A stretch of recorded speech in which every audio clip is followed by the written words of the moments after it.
बहुत ही नरम जूसी मज़ेदार चटखारा बोटी की ये रेसिपी अगर आप देखना चाहते हैं तो हमारे चैनल फूडीज़ बाय अतिया को सब्सक्राइब कीजिए, विज़िट कीजिए।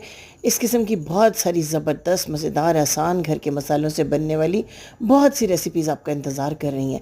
तो ये देखिए चटखारा बोटी हो गई तैयार। ज़बरदस्त किस्म की ये बीफ चटखारा बोटी मलाई की तरह नरम और बेहद मज़ेदार है। तैयार कीजिए, हमारे चैनल को विज़िट कीजिए और तरह तरह की बोटी, कबाब, कीमा और बकरीद स्पेशल सीरीज़ की ढेरों ढेर रेसिपीज़ को एंजॉय कीजिए।